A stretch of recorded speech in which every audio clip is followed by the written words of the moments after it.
저는 62세까지 살면서 이렇게 완벽하게 속아본 적이 없습니다. 아파트 단지 이웃들과 함께 한 달 동안 불쌍한 며느리를 도우려고 했거든요. 매일 울며 찾아와서 시어머니의 학대를 호소하는 그 여자를 말이에요. 이웃분들, 정말 견딜 수가 없어요. 시어머니가 용돈도 한 푼 안 주시고 온갖 트집만 잡으세요. 눈물까지 흘리며 하소연하는 지영 씨를 보면서 저희는 분노했습니다. 73세 된 할머니가 어떻게 저런 며느리를 그렇게 괴롭힐 수 있나 하고 말이에요. 그래서 순이 할머니를 우리 단지의 나쁜 시어머니로 몰아갔죠. 만나면 차갑게 대하고 며느리 편을 들어줬습니다. 하지만 우연히 발견한 할머니의 일기장을 읽고 난 후 저는 온몸에 소름이 돋았어요. 오늘도 지영이가 제 통장에서 100만 원을 빼갔습니다. 병원비가 필요하다며 울먹이는데 어떻게 거절하겠어요.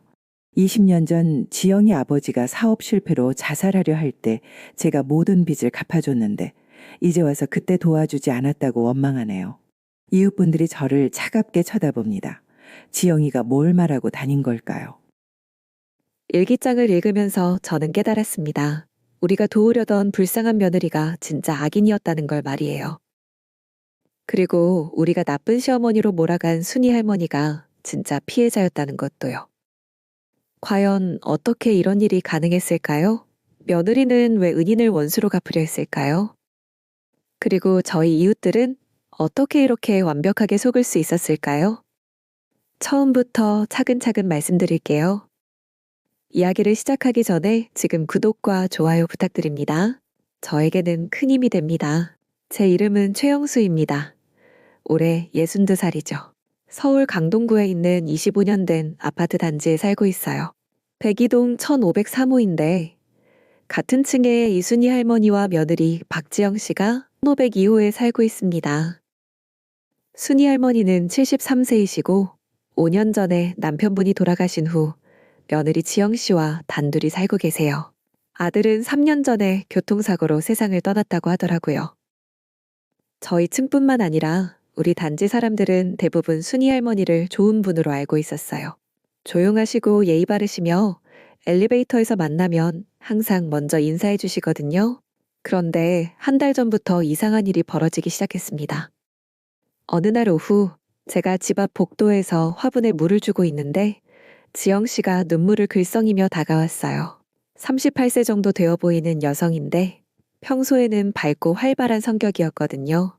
그런데 그날은 완전히 달랐습니다. 지영 씨가 시어머니 때문에 너무 힘들다며 하소연을 시작했어요. 눈가가 빨갛게 부어 있었는데 많이 운 모양이었죠.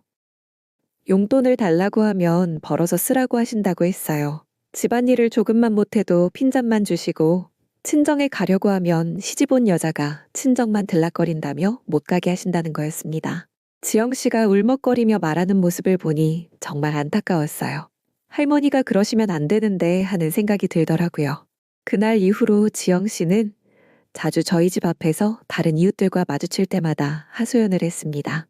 1403호 김 아주머니에게는 시어머니가 친구들이 집에 오는 것도 싫어한다며 눈물을 흘렸어요. 남의 집에 함부로 들어온다고 뭐라고 하신다는 거였죠. 김 아주머니는 60대 초반인데 정이 많은 분이에요. 지영 씨 이야기를 듣고는 혀를 끌끌 차며 요즘에 그런 시어머니가 어디 있냐고 분개했습니다. 며칠 후에는 1401호 박 아저씨에게도 비슷한 하소연을 했어요. 장을 봐오면 이것도 비싸고 저것도 비싸다며 트집만 잡으신다고 했습니다. 그리고 조금만 늦게 들어와도 시집 온 년이 밤늦게 어디 돌아다니냐고 하신다는 거였어요. 박 아저씨도 고개를 흔들며 요즘 시대에 그런 구식 사고방식이 어디 있느냐며 안타까워했죠. 이런 식으로 지영 씨는 우리 층뿐만 아니라 위아래층 이웃들에게도 같은 하소연을 했습니다. 그리고 며칠 후에는 더 심각한 이야기를 꺼냈어요. 시어머니가 용돈을 전혀 안 준다는 거였습니다. 한 푼도 말이에요. 화장품도 못 사고 옷도 못 사고 친구들 만나서 커피 한 잔 마실 돈도 없다고 하더라고요. 남편이 생전에 벌어둔 돈도 다 시어머니가 관리하시면서 손도 못 대게 하신다고 했어요. 병원 갈 때도 왜 자꾸 아프냐며 병원비 주시는 것도 아까워하신다는 거였습니다. 이 이야기를 들은 이웃들은 완전히 분노했어요. 너무 심하다며 며느리를 사람 취급도 안 하는 거 아니냐고 했죠. 저도 화가 났습니다. 아무리 시어머니지만 며느리를 그렇게 대하면 안 되잖아요. 그런데 지영 씨는 더 충격적인 말을 했습니다. 시어머니가 가끔 자신을 때린다는 거였어요. 말대꾸를 했다며 뺨을 때리시기도 하고 등을 밀기도 하신다고 했습니다. 이웃들이 모두 경악했어요. 완전히 가정폭력이라며 신고를 해야 하는 거 아니냐고 했죠. 하지만 지영 씨는 고개를 저었어요. 어떻게 시어머님을 신고하느냐며 증거도 없고 자신만 나쁜 며느리 되는 거라고 했습니다. 그날부터 우리 이웃들이 순이 할머니를 보는 시선이 완전히 바뀌었어요. 엘리베이터에서 만나도 예전처럼 반갑게 인사하지 않았습니다. 어떤 분들은 아예 째려보기까지 했죠. 저런 할머니가 겉으로는 점잖은 척하면서 집에서는 며느리를 괴롭히는구나 하는 생각이 들었어요. 요즘 젊은 며느리가 얼마나 힘든데 더 따뜻하게 대해줘야지 하면서 말이죠. 순이 할머니는 이런 시선 변화를 느꼈을 거예요.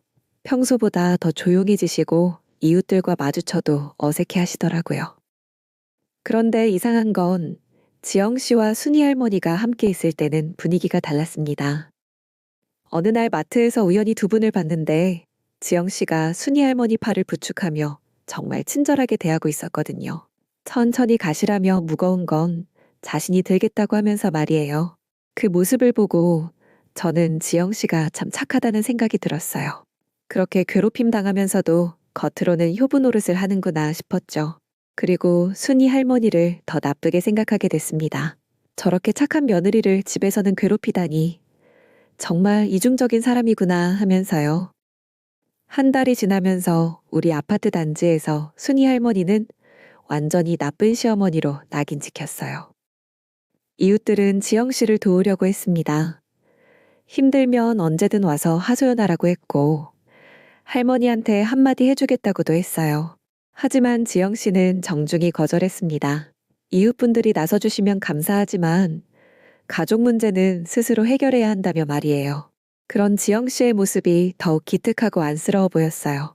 정말 훌륭한 며느리구나 하는 생각이 들었죠. 그때까지만 해도 저희는 완전히 속고 있었던 거예요. 지영 씨의 완벽한 연기에 말입니다. 지금 생각해보니 그때부터 이미 복선들이 있었어요. 하지만 저희는 전혀 눈치채지 못했죠. 지영 씨가 순이 할머니에 대해 이야기할 때 눈에서 차가운 빛이 스쳤다든지 할머니 앞에서는 완전히 다른 사람이 된다든지 하는 것들 말이에요. 하지만 그때는 그런 것들이 당연해 보였습니다. 괴롭힘 당하는 며느리가 시어머니를 좋아할 리 없잖아요. 그렇게 저희 모든 이웃들은 지영 씨 편에 서서 순이 할머니를 나쁜 사람으로 몰아갔습니다. 진짜 피해자가 누구인지도 모른 채 말이에요. 지영 씨의 하소연을 들은 지 일주일이 지나자 우리 아파트 단지 분위기가 완전히 바뀌었습니다. 이웃들은 본격적으로 지영 씨를 도우려고 나섰어요. 1403호 김아주머니가 앞장서서 움직였습니다. 김아주머니는 우리 단지에서 나름 영향력 있는 분이거든요. 부녀회 총무도 하시고 이웃들 사이에 일이 생기면 중재도 해주시는 분이에요. 어느 날 김아주머니가 저희 집으로 찾아왔어요. 순이 할머니 문제를 어떻게 해결할지 의논하자는 거였습니다. 김아주머니는 화가 잔뜩 나 있었어요. 요즘 같은 세상에 저런 구식 시어머니가 어디 있느냐며 분개하더라고요. 며느리를 저렇게 괴롭히면서도 겉으로는 점잖은 척하는 게 더 나쁘다고 했습니다. 그래서 이웃들끼리 모여서 순이 할머니한테 직접 말하기로 했어요. 며느리를 좀 더 따뜻하게 대하라고 말이죠. 다음 날 김아주머니와 박 아저씨 그리고 저까지 해서 3명이 1502호 문 앞에 섰습니다. 초인종을 누르자 순이 할머니가 나오셨어요. 저희를 보시더니 당황하는 기색이 역력했습니다. 김 아주머니가 먼저 말을 꺼냈어요. 할머니께 부탁할 말이 있다며 지영 씨를 좀 더 이해해달라고 했습니다. 순이 할머니는 처음에 무슨 말인지 모르겠다는 표정이었어요. 그래서 김 아주머니가 좀 더 직설적으로 말했습니다. 지영 씨가 요즘 많이 힘들어한다며 며느리도 사람이니까 좀 더 따뜻하게 대해달라고 했어요. 용돈도 주시고 친정 가는 것도 허락해달라고요. 그러자 순이 할머니의 얼굴이 당황스럽게 변했습니다. 자신은 지영 씨를 괴롭힌 적이 없다고 하시더라고요. 오히려 지영 씨가 하고 싶은 대로 다 해주고 있다고 하셨어요. 하지만 저희는 믿지 않았어요. 지영 씨가 그렇게 눈물까지 흘리며 하소연했는데 할머니가 거짓말 하시는 거라고 생각했거든요. 박 아저씨도 한마디 했습니다. 요즘 시대에 맞게 며느리를 대해달라고 했어요. 옛날식 사고방식은 버리시라고 말이죠. 순이 할머니는 정말 억울해하시는 것 같았어요. 자신은 지영 씨를 친딸처럼 생각한다며 무슨 오해가 있는 것 같다고 하셨습니다. 하지만 저희 눈에는 그것마저 연기로 보였어요. 이웃들 앞에서는 착한 척하고 집에서는 며느리를 괴롭히는 이중적인 사람이라고 생각했죠. 그날 이후로 이웃들의 순이 할머니에 대한 시선은 더욱 차가워졌습니다. 엘리베이터에서 만나면 인사도 받지 않았어요. 어떤 분은 아예 다른 엘리베이터를 기다리기도 했죠. 아파트 관리사무소 앞에서 만나도 마찬가지였어요. 예전에는 반갑게 인사하던 분들이 고개도 돌리지 않았습니다. 순이 할머니는 점점 더 위축되어 가셨어요. 외출도 줄이시고 이웃들과 마주치는 것을 피하시는 것 같았습니다. 반면에 지영 씨에 대한 이웃들의 관심과 동정은 더욱 커졌어요. 김 아주머니는 자주 지영 씨를 자기 집으로 불러서 차를 마시며 위로해줬습니다. 그리고 지영 씨가 필요한 것이 있으면 언제든 말하라고 했어요. 다른 이웃들도 마찬가지였어요. 마트에서 만나면 지영 씨 안부를 묻고 힘들면 언제든 하소연하라고 했죠. 지영 씨는 이런 관심에 눈물을 흘리며 고마워했어요. 이웃분들이 이해해 주셔서 정말 힘이 된다고 했습니다. 하지만 동시에 너무 미안하다고도 했어요. 가족 문제로 이웃분들까지 걱정시켜드려서 죄송하다면서요. 그런 지영 씨의 모습이 더욱 안쓰럽고 기특해 보였어요. 저렇게 착한 며느리를 왜 시어머니가 괴롭힐까 하는 생각이 들었죠. 그런데 이상한 일들이 하나둘씩 생기기 시작했습니다. 먼저 순이 할머니가 갑자기 병원에 입원하셨다는 소식을 들었어요. 혈압이 너무 올라서 응급실로 실려갔다고 하더라고요. 지영 씨는 그 소식을 이웃들에게 전하면서 또 눈물을 흘렸어요. 시어머님이 스트레스를 많이 받으셨나 보다며 자신 때문인 것 같아서 미안하다고 했습니다. 그런데 병원에 문병을 가보니 순이 할머니 상태가 생각보다 심각해 보였어요. 많이 야위셨고 표정도 어둡기 그지없었습니다. 지영 씨는 병실에서 정말 정성스럽게 간병을 했어요. 할머니 옆에서 꼼짝도 안 하고 돌봐드리는 모습이 정말 효부 같았습니다. 다른 이웃들도 문병을 왔는데 모두들 지영 씨의 간병하는 모습을 보고 감동했어요. 저렇게 착한 며느리를 왜 괴롭혔을까 하는 생각이 더욱 강해졌죠. 순이 할머니는 문병 온 이웃들을 보시더니 더욱 위축되어 보였어요. 죄송하다며 고개만 숙이고 계셨습니다. 그 모습을 본 이웃들은 할머니가 자신의 잘못을 뉘우치고 있구나 하고 생각했어요. 일주일 후 순이 할머니가 퇴원하셨을 때 이웃들은 지영 씨에게 더욱 잘해줬습니다. 김아주머니는 집에서 끓인 미역국을 갖다 드렸고 다른 분들도 반찬이나 과일을 가져다 주셨어요. 지영 씨는 그럴 때마다 정말 고맙다며 눈물을 흘렸어요. 이웃분들의 따뜻한 마음 덕분에 힘을 낸다고 했습니다. 하지만 동시에 걱정스럽다는 말도 했어요. 시어머님이 퇴원하신 후로 더욱 예민해지셔서 힘들다고 했습니다. 병원비 때문에 돈이 많이 들어간 것도 자신 탓이라고 하신다며 또 눈물을 보였어요. 이런 지영 씨의 말을 들은 이웃들은 더욱 분개했습니다. 병원비를 며느리 탓으로 돌리다니 정말 너무하다고 했어요. 그래서 몇몇 이웃들이 다시 순이 할머니를 찾아가기로 했습니다. 이번에는 좀 더 강하게 말하기로 했어요. 며느리를 괴롭히지 말라고 확실히 못 박으려고 했습니다. 하지만 순이 할머니는 여전히 자신은 지영 씨를 괴롭히지 않는다고 하셨어요. 오히려 지영 씨가 자신에게 잘못하고 있다고 하시더라고요. 그 말을 들은 이웃들은 더욱 화가 났어요. 이 할머니가 아직도 정신을 못 차리고 있구나 하는 생각이 들었죠. 김아주머니는 아예 경고까지 했어요. 앞으로 지영 씨한테 함부로 하지 말라고 이웃들이 다 지켜보고 있다고 했습니다. 순이 할머니는 그 말을 듣고 더욱 당황해 하셨어요. 무슨 오해가 있는 것 같다며 지영 씨와 직접 이야기해보겠다고 하셨습니다. 하지만 이웃들은 그런 할머니의 말을 믿지 않았어요. 지금까지 며느리를 괴롭혀 놓고 이제 와서 무슨 소리냐는 반응이었죠. 그날부터 순이 할머니는 완전히 우리 아파트 단지에서 따돌림을 당하게 됐어요. 마트에서 만나도 엘리베이터에서 만나도 심지어 아파트 복도에서 만나도 아무도 인사하지 않았습니다. 어떤 분들은 노골적으로 째려보기까지 했어요. 저런 할머니와는 같은 공간에 있기도 싫다는 표정으로 말이죠. 순이 할머니는 점점 더 집에만 계셨어요. 외출을 거의 하지 않으시고 하시더라도 이웃들과 마주치지 않으려고 조심하시는 것 같았습니다. 반면에 지영 씨는 이웃들 사이에서 완전히 천사가 됐어요.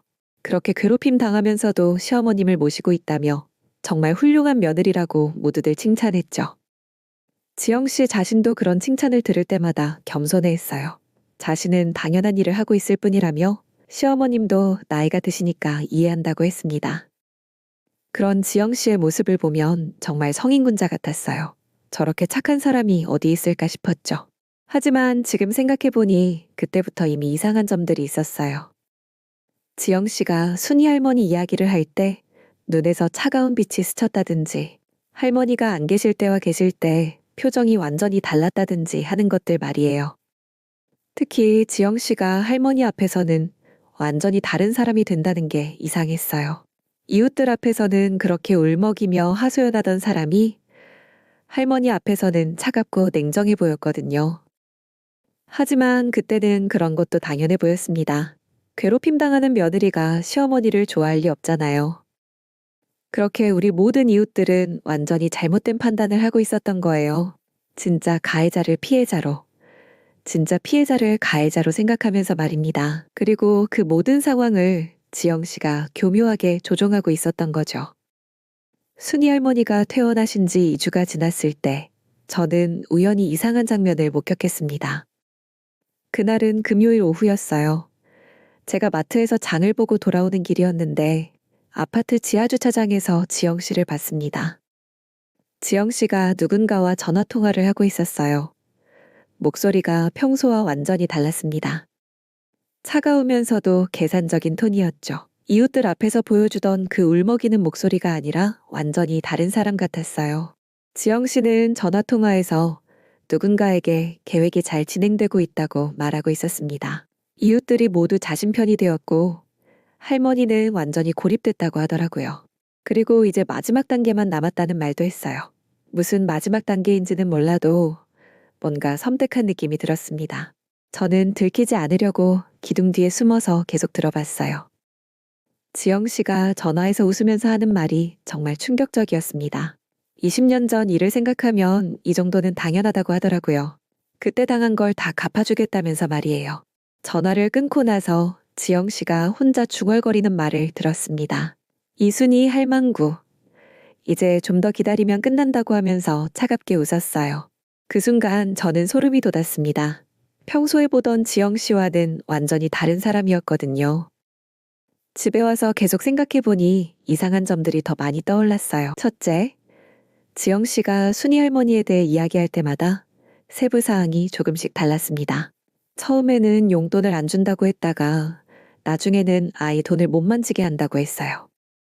둘째, 지영 씨가 할머니와 함께 있을 때와 이웃들하고만 있을 때 표정이 완전히 달랐어요. 할머니 앞에서는 냉정하고 차가운데 이웃들 앞에서는 울먹이고 불쌍해 보였죠. 셋째, 지영 씨의 경제 상황이 이상했습니다. 용돈을 못 받는다고 했는데 항상 새 옷을 입고 다녔어요. 화장품도 비싼 걸 쓰는 것 같았고요. 이런 의문점들이 하나둘씩 쌓이면서 저는 뭔가 잘못됐다는 생각이 들기 시작했어요. 그래서 다음 날 조심스럽게 순이 할머니를 관찰해 보기로 했습니다. 토요일 오전, 순이 할머니가 혼자 마트에 가시는 걸 봤어요. 평소보다 훨씬 조심스럽게 움직이시더라고요. 이웃들과 마주치지 않으려고 일부러 사람이 적은 시간을 택한 것 같았습니다. 마트에서 할머니의 장 보는 모습을 지켜봤는데 정말 안타까웠어요. 가격표를 하나하나 꼼꼼히 보시면서 가장 싼 것만 골라 담으시더라고요. 예전에는 그렇지 않으셨는데 말이에요. 계산할 때도 카드가 아니라 현금으로 하시는데 지갑에서 돈을 꺼낼 때 손이 떨리시는 것 같았어요. 집으로 돌아가시는 할머니를 따라가다 보니 엘리베이터 앞에서 다른 이웃들과 마주쳤어요. 1201호 정아주머니였는데 순이 할머니를 보자마자 노골적으로 외면하더라고요. 심지어 다른 엘리베이터를 기다리기까지 했습니다. 순이 할머니는 그런 모습을 보시고 더욱 위축되셨어요. 고개를 푹 숙이시고는 계단으로 올라가시더라고요. 15층까지 말이에요. 그 모습을 보니 정말 마음이 아팠습니다. 3세 할머니가 이웃들 눈치를 보시면서 계단을 올라가시다니요. 집에 돌아와서 더 자세히 관찰해 보기로 했어요. 일요일 오후 베란다에서 빨래를 널면서 1502호 쪽을 지켜봤습니다. 그런데 정말 이상한 장면을 목격했어요. 지영 씨가 순이 할머니와 이야기하는 모습이 베란다 너머로 보였는데 지영 씨가 할머니에게 뭔가를 강요하는 것 같았어요. 할머니는 고개를 흔들며 거절하시는 것 같았는데 지영 씨가 점점 목소리를 높이더라고요. 그러다가 갑자기 지영 씨가 할머니 어깨를 확 밀었어요. 할머니가 비틀거리며 벽에 부딪히셨습니다. 그 순간 저는 깜짝 놀라서 소리를 낼 뻔했어요. 하지만 들키면 안 될 것 같아서 꾹 참았습니다. 지영 씨는 할머니를 밀어놓고는 뭔가 협박하는 듯한 말을 했어요. 정확히 들리지는 않았지만 할머니가 더욱 움츠러드시는 모습을 봤습니다. 그러고 나서 지영 씨가 갑자기 표정을 바꾸더라고요. 아까까지 차갑던 얼굴이 순식간에 걱정스러운 표정으로 변했습니다. 그리고는 할머니께 괜찮으시냐며 부축해드리는 척 했어요. 완전히 다른 사람이 된 거죠. 그때 초인종이 울렸나 봐요. 지영 씨가 급히 현관으로 나가더라고요. 잠시 후 김아주머니의 목소리가 들렸습니다. 안부를 묻고 뭔가 가져다 드린 것 같았어요. 지영 씨는 김아주머니 앞에서 또다시 완전히 다른 모습을 보였습니다. 고마워하며 눈물까지 보이더라고요. 김아주머니가 시어머니는 어떠시냐고 물어보니 지영 씨가 한숨을 쉬며 여전히 힘들다고 답했어요.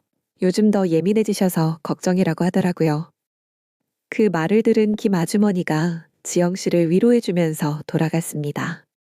김아주머니가 간 후 지영 씨의 표정이 다시 차갑게 변하는 걸 봤어요. 그리고 거실 안으로 들어가면서 혼자 웃었습니다. 그 웃음이 정말 섬뜩했어요.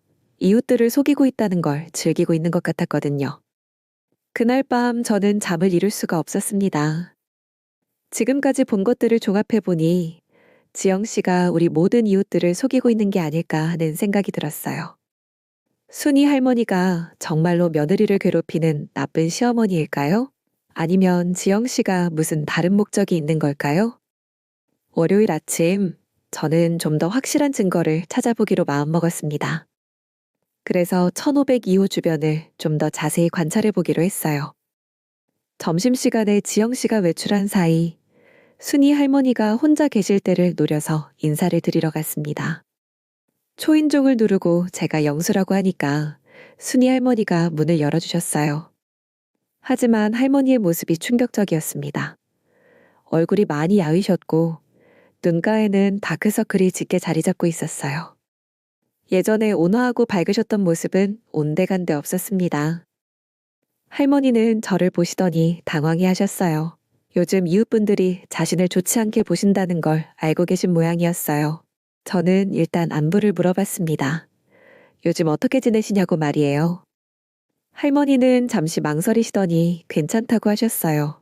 하지만 괜찮아 보이지 전혀 않으셨습니다. 그래서 좀 더 직접적으로 물어봤어요.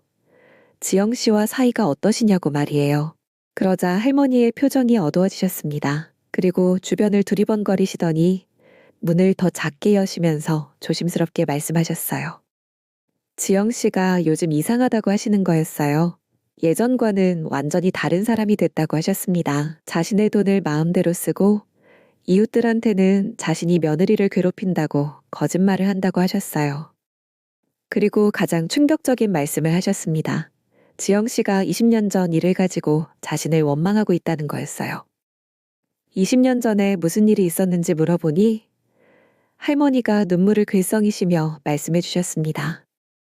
지영 씨의 아버지가 사업 실패로 큰 빚을 지게 됐을 때 할머니가 전 재산을 털어서 도와주셨다고 해요. 그 덕분에 지영 씨 가족이 길거리에 나앉지 않을 수 있었다고 하셨습니다. 그런데 지금 지영 씨는 그때 도움을 제대로 받지 못했다며 원망하고 있다는 거였어요. 할머니 말씀을 들으니 모든 퍼즐이 맞춰지기 시작했습니다. 지영 씨가 이웃들 앞에서 보여주는 모습은 모두 연기였고, 진짜 목적은 따로 있었던 거예요. 그리고 순이 할머니가 진짜 피해자였던 거죠. 하지만 확신하기에는 아직 증거가 부족했어요. 좀 더 확실한 증거를 찾아야 했습니다. 순이 할머니와 대화를 나눈 지 3일이 지났을 때 운명적인 사건이 일어났습니다. 그날은 수요일 오후였어요. 갑자기 아파트 15층에서 화재 경보기가 울렸습니다. 다행히 큰 화재는 아니었지만 안전을 위해 해당 층 주민들이 모두 대피해야 했어요. 1502호 순이 할머니와 지영 씨도 급히 대피하셨습니다. 소방서에서 점검을 마치는데 2시간 정도 걸렸어요. 그동안 대피한 주민들은 아파트 로비에서 기다리고 있었죠. 지영 씨는 이 상황도 놓치지 않았어요. 이웃들한테 시어머니가 화재 경보기 소리에 놀라서 혈압이 올랐다며 또 걱정스러워하는 척했습니다. 하지만 제 눈에는 지영 씨가 오히려 이런 상황을 즐기고 있는 것 같았어요. 시어머니가 고생하는 모습을 보면서 속으로 기뻐하는 것처럼 보였거든요. 소방 점검이 끝나고 집에 들어갈 수 있게 됐을 때 순이 할머니가 갑자기 쓰러지셨어요. 혈압이 급격히 올라서 어지러우시다며 주저앉으셨습니다. 지영 씨는 그 모습을 보고 또 연기를 시작했어요. 어머님, 어머님 하면서 크게 소리치며 사람들의 관심을 끌었죠. 결국 119가 와서 순이 할머니를 병원으로 모시고 갔습니다. 그런데 이상한 건 지영 씨가 바로 따라가지 않았다는 거예요. 집에서 할머니 물건부터 챙기겠다며 나중에 가겠다고 했습니다. 다른 이웃들은 지영 씨가 꼼꼼하고 책임감이 있어서 그런다고 생각했어요. 하지만 저는 뭔가 이상하다는 생각이 들었습니다. 1시간 후, 저는 1502호에서 큰 소리가 나는 걸 들었어요. 뭔가 부딪히는 소리와 함께 지영 씨가 혼자 뭔가를 중얼거리는 소리였죠. 걱정이 돼서 문 앞에 가보니 지영 씨가 집 안에서 뭔가를 찾고 있는 것 같았어요. 서랍을 여닫는 소리, 물건을 뒤지는 소리가 계속 들렸습니다. 그런데 갑자기 지영 씨가 짜증스럽게 소리쳤어요. 어디 있는 거야? 분명히 여기 있을 텐데 하면서요. 저는 더욱 의심스러워서 조심스럽게 문틈으로 안을 들여다봤어요. 지영 씨가 순이 할머니 방을 완전히 뒤집어 놓고 있었습니다. 옷장, 서랍, 책상을 다 뒤지고 있더라고요. 그러면서 혼자 중얼거리는 말이 정말 충격적이었어요. 할머니가 어디에 숨겨뒀는지 모르겠다며 빨리 찾아서 없애버려야 한다고 하더라고요. 뭘 찾고 있는 건지는 모르겠지만 할머니가 병원에 간 틈을 타서 뭔가를 없애려고 하는 게 분명했어요. 1시간쯤 지나서 지영 씨가 집에서 나왔습니다. 병원에 간다며 급히 나가더라고요. 저는 그때 결심했어요. 지영 씨가 뭘 찾고 있었는지 알아봐야겠다고 말이에요. 다행히 1502호 문이 완전히 잠기지 않았어요. 지영 씨가 급하게 나가면서 제대로 잠그지 않은 모양이었습니다. 저는 조심스럽게 집 안으로 들어갔어요. 거실과 할머니 방이 완전히 엉망이었습니다. 지영 씨가 정말 철저히 뒤진 모양이었어요. 그런데 침실 구석에 뒤집힌 서랍장 뒤에서 작은 공책 하나가 떨어져 있는 걸 발견했어요. 겉표지에 일기라고 적혀 있었습니다. 순이 할머니의 글씨였어요. 아마도 지영 씨가 찾던 게 바로 이 일기장이었을 거예요. 서랍장을 뒤지면서 뒤로 떨어져서 못 찾은 모양이었습니다. 저는 그 일기장을 집어들고 제 집으로 돌아왔어요. 집에 와서 일기장을 펼쳐보는 순간 저는 온몸에 전율이 흘렀습니다. 첫 페이지부터 충격적인 내용이 적혀 있었거든요. 2023년 3월 15일, 지영이가 또 제 통장에서 돈을 빼갔습니다. 이번엔 200만 원이에요. 병원비가 필요하다며 울먹이는데 어떻게 거절하겠어요. 하지만 이제 제 예금이 얼마 남지 않았습니다. 2023년 3월 22일, 지영이가 이웃분들한테 제가 자신을 괴롭힌다고 말하고 다니는 것 같아요. 김아주머니가 저를 보는 눈빛이 예전과 달라졌습니다. 무슨 오해가 있는 걸까요? 2023년 4월 3일, 지영이가 저한테 소리쳤어요. 20년 전 일을 가지고 원망한다며 그때 제대로 도와주지 않았다고 합니다. 하지만 저는 지영이 아버지의 빚 5천만 원을 다 갚아드렸는데요. 2023년 4월 10일, 지영이가 제 어깨를 밀어서 넘어질 뻔했어요. 그러고는 이웃들 앞에서 제가 자신을 때렸다고 거짓말을 할 거라고 협박했습니다. 정말 무서워요. 일기를 읽으면서 저는 점점 더 경악했어요. 지영 씨가 이웃들한테 한 모든 하소연이 거짓말이었다는 게 드러났거든요. 용돈을 안 준다고 했지만 실제로는 지영 씨가 할머니 통장에서 마음대로 돈을 빼가고 있었어요. 시어머니가 자신을 때린다고 했지만 실제로는 지영 씨가 할머니를 밀치고 협박하고 있었죠. 더 읽어보니 더욱 충격적인 내용들이 나왔어요. 2023년 5월 1일, 지영이가 제 약에 뭔가를 탔는 것 같아요.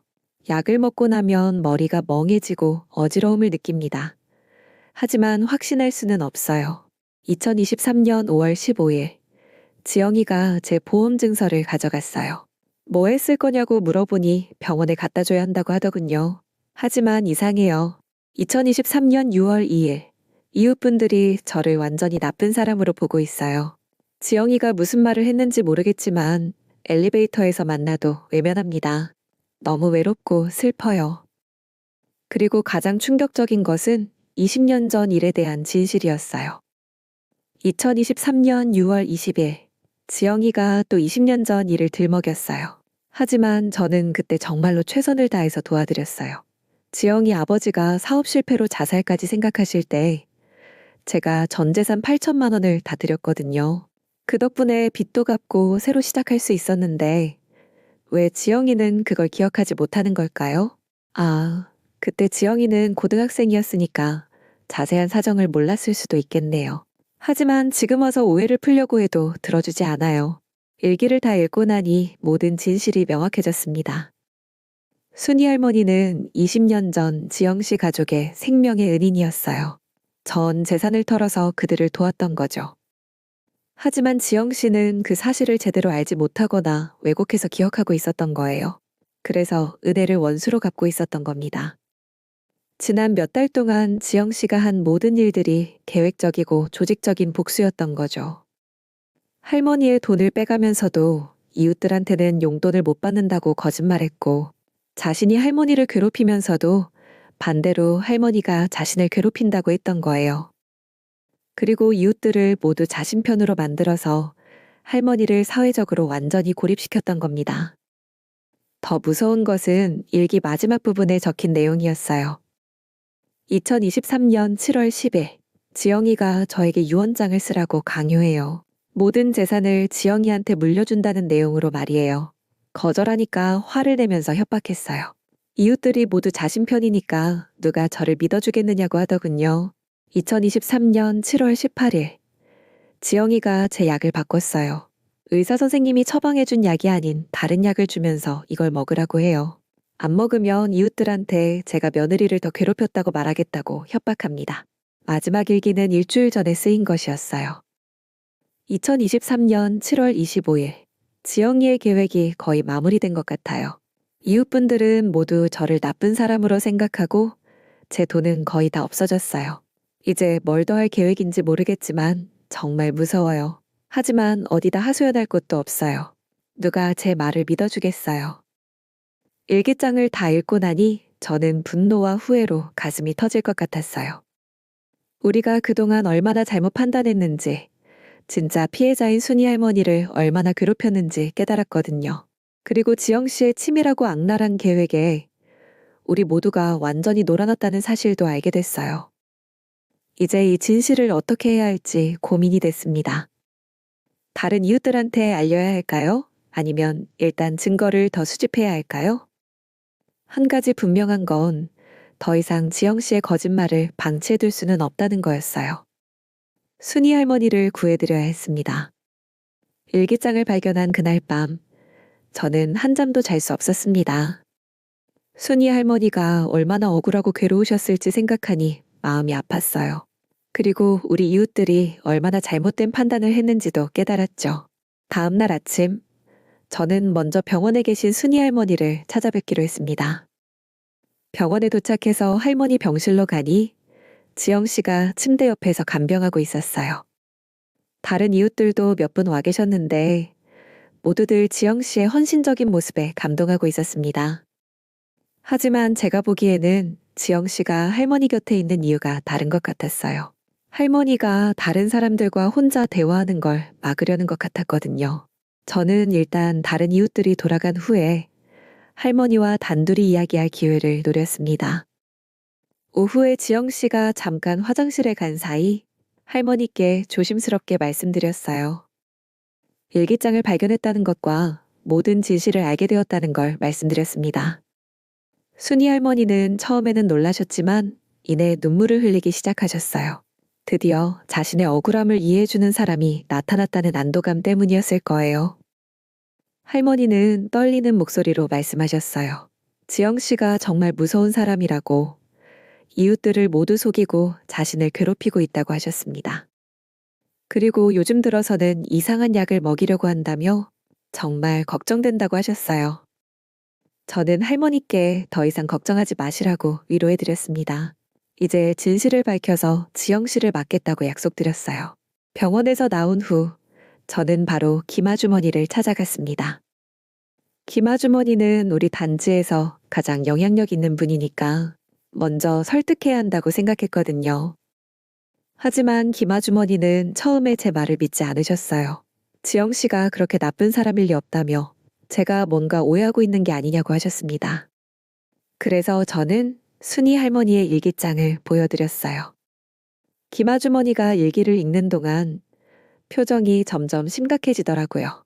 그리고 마지막 페이지를 읽고 나서는 완전히 경악하셨습니다. 김아주머니는 자신이 얼마나 잘못 판단했는지 깨닫고 후회하셨어요. 그리고 즉시 다른 이웃들도 불러 모으자고 하셨습니다. 그날 저녁 우리 층 이웃들이 모두 김아주머니 집에 모였어요. 저는 그 자리에서 지난 며칠 동안 발견한 모든 것들을 설명했습니다. 지영 씨의 이중적 모습, 순이 할머니의 일기장 내용, 20년 전 진실까지 모든 걸 말이에요. 처음에는 믿지 않던 이웃들도 일기장을 직접 보고 나서는 모두 충격을 받으셨어요. 박 아저씨는 분노하며 우리가 얼마나 속았는지 한탄하셨고, 다른 분들도 순이 할머니께 너무 미안하다고 하셨습니다.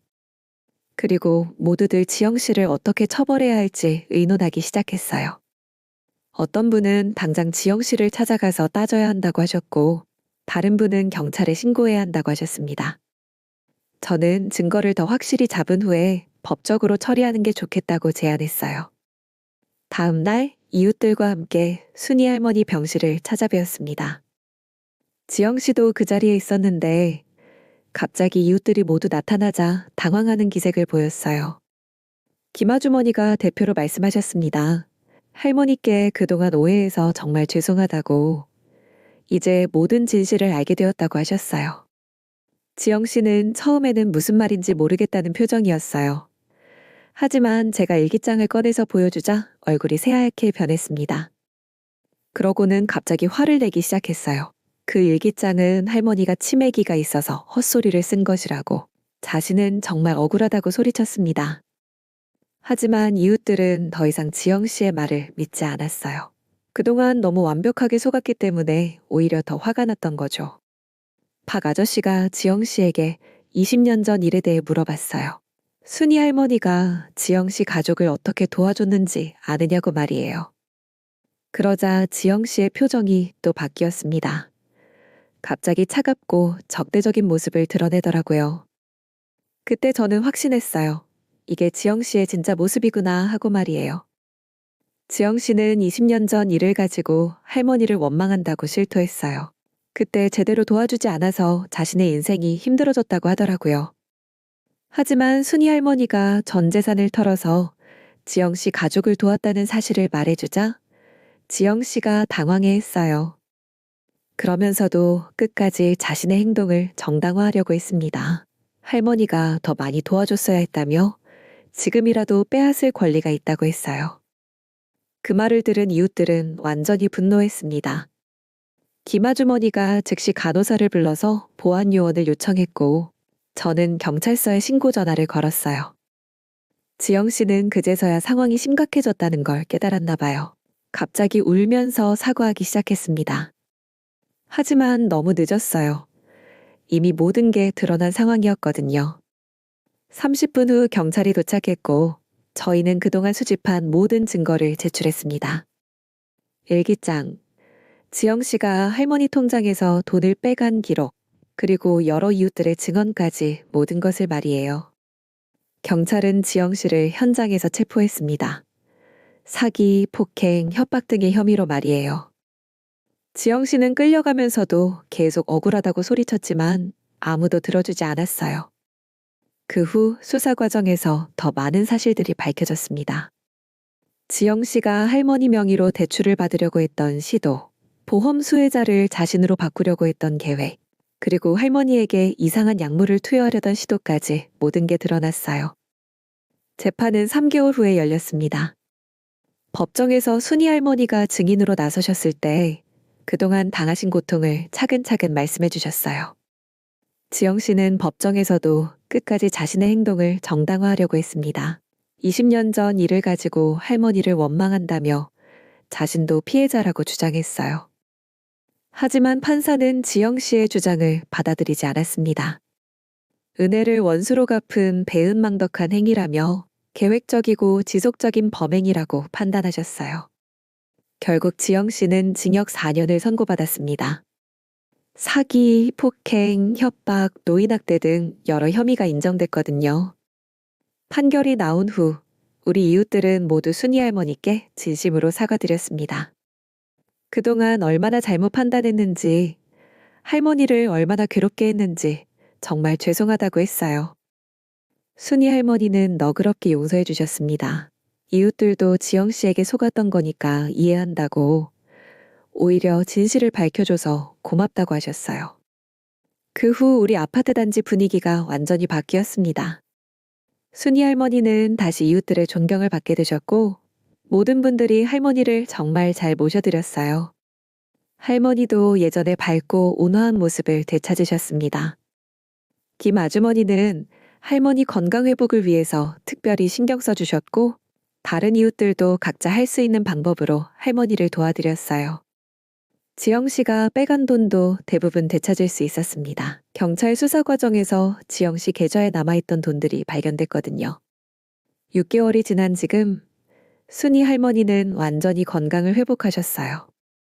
예전처럼 이웃들과 정담을 나누시고 아파트 화단도 가꾸시며 평화로운 노후를 보내고 계십니다. 저는 이번 일을 통해서 많은 걸 배웠어요. 첫째, 겉모습만 보고 사람을 판단해서는 안 된다는 것. 둘째, 한쪽 말만 듣고 성급하게 결론을 내려서는 안 된다는 것. 셋째, 진실은 반드시 밝혀진다는 것. 지영 씨는 정말 완벽한 연기를 했어요. 저희 모든 이웃들을 속이고 조종했죠. 하지만 결국 자신의 욕심과 악한 마음이 모든 걸 무너뜨렸습니다. 은혜를 원수로 갚으려 했던 그 마음이 결국 자신을 파멸로 이끌었던 거예요. 반면에 순이 할머니는 20년 전에도 남을 도우셨고 지금도 원망하지 않고 용서하는 마음을 보여주셨어요. 그런 할머니의 선한 마음 때문에 결국 진실이 밝혀지고 정의가 실현될 수 있었던 것 같습니다. 지금도 가끔 생각해 봅니다. 만약 제가 그때 지영 씨의 이상한 모습을 목격하지 못했다면 어떻게 됐을까요? 아마도 순이 할머니는 계속 고통받으셨을 테고 지영 씨의 계획이 성공했을지도 모르죠. 하지만 다행히 진실이 밝혀졌고 정의가 승리했습니다. 이제 우리 아파트 단지는 정말로 따뜻하고 평화로운 공동체가 되었어요. 모든 이웃들이 서로를 믿고 도우며 특히 순이 할머니를 정말 소중하게 생각하고 있습니다. 그리고 저는 다짐했어요. 앞으로는 더욱 신중하게 판단하고 진실을 찾기 위해 노력하겠다고. 그리고 순이 할머니 같은 좋은 분들을 보호하기 위해 항상 깨어있겠다고 말이에요. 진실은 때로는 늦게 드러날 수도 있지만 반드시 밝혀집니다. 그리고 정의는 결국 승리한다는 것을 이번 일로 확실히 알 수 있었어요.